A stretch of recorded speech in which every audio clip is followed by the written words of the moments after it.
Okay, so let me begin by thanking the organizers for this meeting.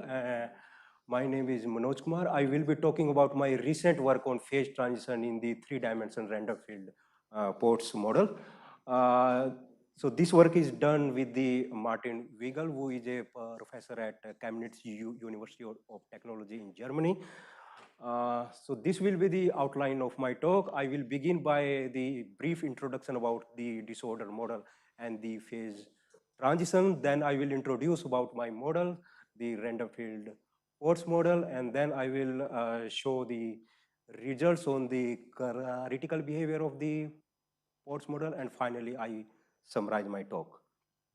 So the first question arises is that why the disorder models are very much important. The fact that most of the systems that we see in the experiment, they are disordered, where these quench inhomogeneity occur in various forms like lattice defects, impurity concentration, vacancy, and dislocations, and all these various inhomogeneity play a very crucial role in magnetic ordering, phase transition, and the critical behavior. For example, spin glass is a very famous example of a disordered model which do not show the convention long range order, and the random field Ising model is another very simplest example of disordered system that we see in the condensed matter and statistical physics, and this is the model which even has been used in experiment like the binary mixture in a random porous media.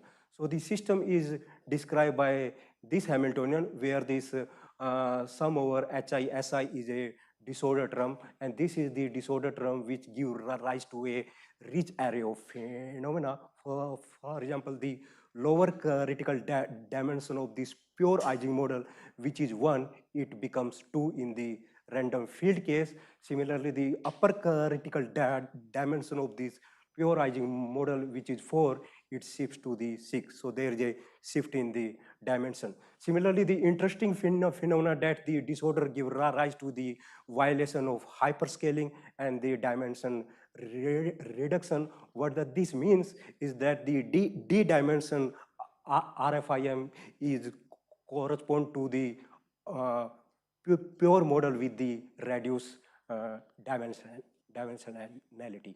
So if one follow the very famous supersymmetry formula by Giorgio Parisi, we see that the D dimension RFIM is same as D minus 2 dimension pure Ising model, but we know that this do not work in dimension D equal to 3 and 4 because of the non-perturbative effect, but it work at dimension D larger than equal to 5. This means 5-dimension RFIM is same as the 3-dimension Ising model. And all these things has been very well known if one employ the continuous type of distribution, and whereas the behavior with the bimodal is still not clear. So what I am trying to say is that the disorder gives rise to a rich array of phenomena, and it also matters that what type of distribution one employ. Similarly, if we, let's say, generalize this spin to take the continuous value, we know from some of the field theoretical calculation that the lower critical dimension becomes 4, means that in dimension less than 4 there are no symmetry breaking transition, and this can even be proved by if one follow very simple energy balance argument by Emery and Ma. So this means that the disorder is something a very important subject, and here we want to understand the phase transition and the critical behavior in a discrete system which can have more than 2 values. So this means this is what is known as the random field ports model, which is some kind of intermediate between the RFIM and the continuous spin. So the model is particularly described by this Hamiltonian, where the first term is the interaction terms.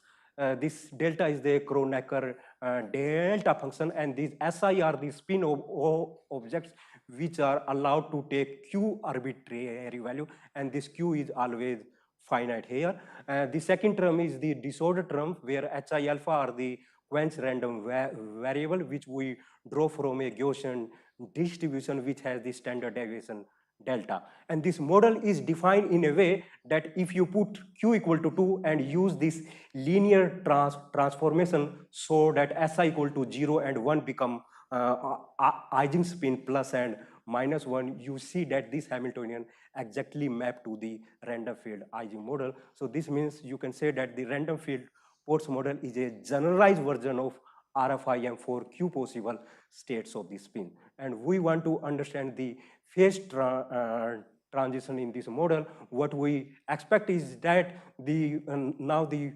phase behavior will certainly depend upon this q, and what we know here is that in the QD plane, the pure model will show a curve which separates the first order and the second order phase, but we don't know that how this phase diagram is affected if one introduce the disorder term. Well, we can have some speculation that this should shift because of the shift in the lower and the upper critical dimension. But this is something which is not well known here. So what we did is that we studied the model at exactly at temperature T equal to 0. This is because if we see the pure model in the RG sense, we know that it has the two fixed point, which is one is located at temperature T equal to 0 and another is located at temperature T equal to Tc, and the random field act as a perturbation to these fixed point, and in the presence of this disorder term, if we solve the perturbation renormalization group, we see that there is no stable fixed point in dimension d less than equal to 2, whereas in 3 dimension there is a fixed point which is located at temperature T equal to 0. So one can ignore this temperature variable and study this model along this line at temperature T equal to 0. And so minimizing the Hamiltonian at temperature T equal to 0 is exactly this one. So and this Hamiltonian can be minimized by various graph technique which has been used in theoretical computer science to solve the image problem, and we see that these technique can even be applied to this type of Hamiltonian.